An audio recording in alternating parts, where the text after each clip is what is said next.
இடைவிடாம கூப்பிட்டு கொண்டே இருந்தா கர்த்தர் வந்து செவிட்டு தெய்வம் அல்ல. அவரு காது இருக்கு, அநேகருக்கு காது கேளாதவங்க நிறைய பேர் இருக்கிறாங்க. ஆனா தேவன் அப்படிப்பட்டவர் அல்ல. இந்த காதை கேட்க பண்ணினவர் உன் ஜெபத்தை கேளாரோ, உன் ஜெபத்தை கேட்பார். செவியை உண்டு பண்ணினவர் அவர் எப்படிப்பட்டவராக இருப்பார்? அவருக்கும் செவிகள் இருக்கிறது. அவருக்கு என்ன செய்கிறது? செவிகள் இருக்கிறது. ஆகவே இந்த 4 பறவைகளை பற்றி சொல்லுகிற 4 பறவைகள். நாரை கூப்பிடுகிறது, அடுத்து கொக்கு கூப்பிடுகிறது, காட்டுப்புறா கூப்பிடுகிறது, தகைவலான் குருவி கூப்பிடுகிறது. இதெல்லாம் கூப்பிடவா செய்து பார்த்தீங்கன்னா அது என்ன செய்யுது? அதுக்குரிய உருமல் ஒரு கிணத்துல போய் பார்த்தீங்கன்னாலும் சரி, ஒரு பாலடைஞ்ச இடத்துல இருந்தாலும் சரி, அங்கே புறாவோ கொக்கோ எங்கே நிற்குதோ அதுக்குள்ள ஒரு உருமல் இருக்கும். அந்த உருமல் என்ன செய்யும்?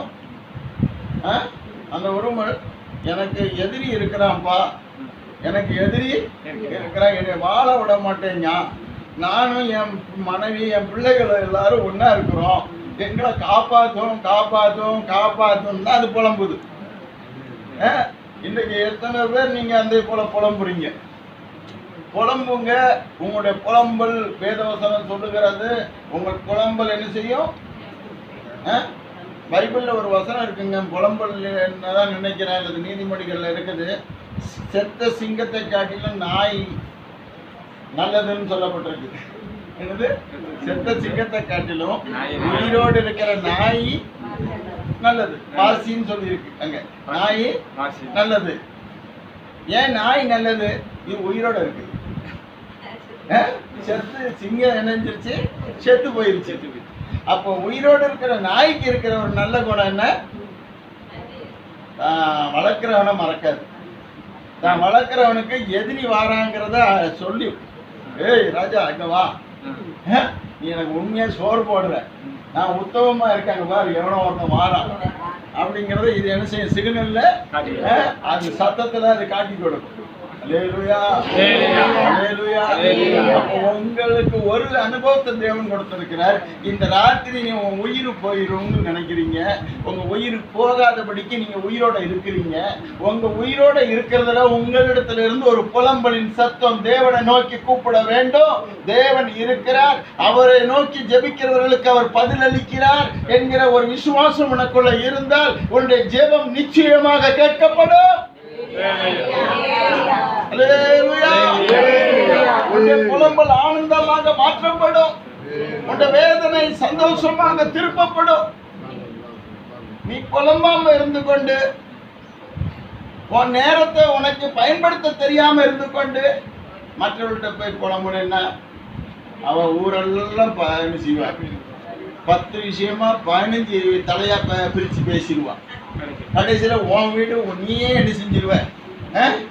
போன இடத்துல அவன் பாட்டுல போய்கிட்டே பேசிக்கிட்டே இருப்பா, உனக்கு தண்ணி கூட கொடுக்க மாட்டான்.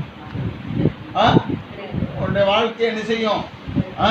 புலம்ப வேண்டியது, நீ உன் கண்ணீரை சிந்த வேண்டியது, உன் பிரச்சனையை பேச வேண்டிய இடம் எங்க?